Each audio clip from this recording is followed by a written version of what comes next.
दोस्तों, एक छोटी सी कहानी जिसके द्वारा आप जानेंगे कि कैसे आलस आपके जीवन में आप पर हावी होता है और कैसे आप उसे अपने जीवन से बाहर निकाल सकते हैं।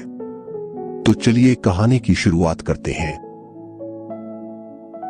एक बार एक बहुत आलसी नौजवान लड़का एक महात्मा के पास आता है और उनसे पूछता है कि मुझे आलस क्यों आता है। फिर वे महात्मा उस लड़के को उत्तर देते हुए कहते हैं कि आलस आने के दो कारण हैं। आइए जानते हैं शरीर में आलस्य के कारण क्या है। पहला कारण यह है कि जीवन में कोई बड़ा लक्ष्य ना होना, और दूसरा कारण है कि हमारा मन और शरीर कैसे काम करता है उसकी समझ ना होना। जिसके जीवन में कोई बड़ा लक्ष्य नहीं है उसके जीवन से तो आलस जा ही नहीं सकता, लेकिन जिसके जीवन में कोई लक्ष्य तो है लेकिन उसे अपने शरीर और मन की समझ नहीं है, वह भी आलस की चपेट में आ जाता है। हमारा मन बहुत ही बड़ा कलाकार है और यह हमें मूर्ख बनाने में ज्यादा समय नहीं लगाता है। अगर तुम ध्यान करना चाहते हो तो यह तुमसे कभी भी ध्यान करने के लिए मना नहीं करेगा। यह तुमसे कहेगा कि ध्यान करना ब्रह्म मुहूर्त में ज्यादा अच्छा होता है। अब ना तो तुम ब्रह्म मुहूर्त में उठ पाओगे और ना ही तुम ध्यान कर पाओगे।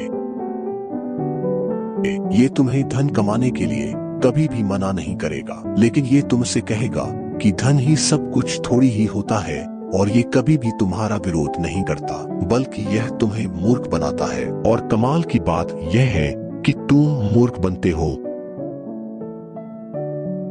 फिर वह लड़का उन महात्मा से पूछता है कि तो फिर इसका समाधान क्या है महात्मन।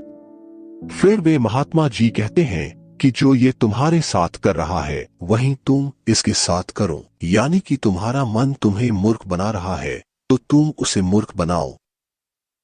जब तुम्हारा मन तुम्हें कहेगा कि कुछ देर सो जाता हूँ उसके बाद काम करूंगा, तो तुम उसे कहो कि कुछ देर क्यों, ज्यादा देर सोऊंगा लेकिन उससे पहले काम पूरा करूंगा। तुम्हारा मन तुमसे कहेगा आज स्वादिष्ट भोजन खाऊंगा, तो तुम तुरंत उससे कहो स्वादिष्ट क्यों, अति स्वादिष्ट खाऊंगा लेकिन उससे पहले 1 घंटे व्यायाम करूंगा।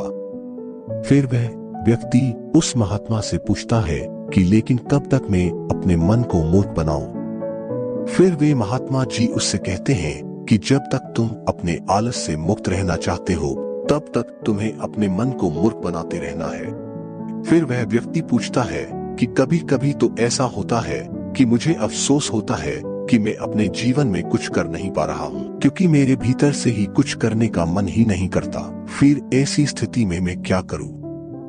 वे महात्मा जी कहते हैं कि मन को तो तुम मूर्ख बना सकते हो, लेकिन शरीर को तुम्हें समझना होगा। हमारा शरीर चलता है भोजन से, और अगर तुम मरा हुआ भोजन खाओगे तो वह तुम्हें ऊर्जा कैसे देगा।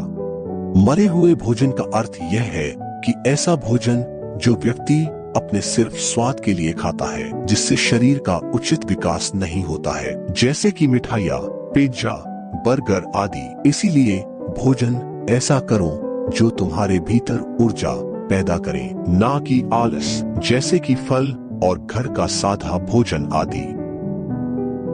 फिर वह लड़का महात्मा से पूछता है कि महात्मन में शुरुआत कैसे करूं। महात्मा जी कहते हैं कि शुरुआत करो एक बड़ा लक्ष्य निर्धारित करने से, यानी एक बड़ा लक्ष्य बनाओ। तुम्हारा लक्ष्य केवल कहने के लिए बड़ा नहीं होना चाहिए, बल्कि उस लक्ष्य के साथ तुम्हारी भावनाएं जुड़ी होनी चाहिए। अगर तुम्हारा लक्ष्य ऐसा है जिसके बारे में सोचकर ही तुम्हारे आंखों में आंसू आ जाते हैं, तो तुम्हें कुछ और करने की जरूरत नहीं है। फिर तुम्हारा लक्ष्य ही तुमसे सब कुछ करवा देगा। और अगर लक्ष्य इतना बड़ा नहीं है या फिर तुम्हारी भावनाओं के साथ जुड़ा हुआ नहीं है, तो फिर अपने लक्ष्य को खोजना ही अपना लक्ष्य बना लो।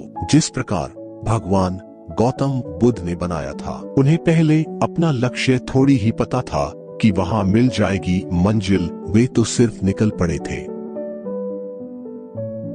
आशा थी मन में, लेकिन वो भी टूटने लगी थी। लेकिन अंदर से प्यास इतनी गहरी थी कि लक्ष्य को पाकर ही रही। जब तक तुम्हें यह पता नहीं चलता कि तुम्हारा लक्ष्य क्या है, तब तक तुम अपने मन को मूर्ख बनाते रहो, जैसे वो तुम्हें बना रहा था। कोई भी व्यक्ति शराबी बनना नहीं चाहता है, लेकिन उसका मन उसे मूर्ख बना बनाकर उसे एक शराबी बना देता है। कोई भी व्यक्ति चोर बनना नहीं चाहता है, लेकिन यह मन उसे बार बार मूर्ख बना बनाकर उसे एक चोर बना देता है। एक बात को तुम हमेशा याद रखना कि जब तक तुम बुद्धि से ऊपर उठकर बुद्ध नहीं हो जाते, तब तक तुम्हारे पास दो विकल्प है। या तो तुम अपने मन के द्वारा मूर्ख बनो या फिर तुम इसे मूर्ख बनाओ। बीच का कोई रास्ता नहीं है। अगर तुमने अपने मन को मूर्ख बनाना बंद कर दिया तो यह मन तुम्हें मूर्ख बनाना शुरू कर देगा। फिर वह नौजवान लड़का कहता है कि यह तो आसान है, मन को मूर्ख बनाया जा सकता है। वे महात्मा मुस्कुराते हैं और कहते हैं कि यह आसान भी तुम्हारे मन को ही लग रहा है। ये मन कब और कैसी चाल चलेगा, उसके लिए तुम्हें जागरूक रहना पड़ेगा। अपनी जागरूकता को बढ़ाओ और जागरूक व्यक्तियों के साथ रहो या फिर अपने खुद के साथ समय बिताओ। अगर तुम आलसी व्यक्तियों के साथ रहोगे तो तुम भी आलसी होंगे, और अगर तुम ऊर्जावान लोगों के साथ रहोगे तो तुम भी ऊर्जावान बनोगे। फिर वह लड़का महात्मा जी से कहता है कि मुझे अपने मन को मूर्ख बनाना अभी और इसी वक्त से शुरू कर देना चाहिए। महात्मा कहते हैं कि हाँ, सही कहा तुमने, सही समय की प्रतीक्षा करना भी इसी मन की एक चाल है। इसीलिए अभी और इसी वक्त से काम पर लग जाओ।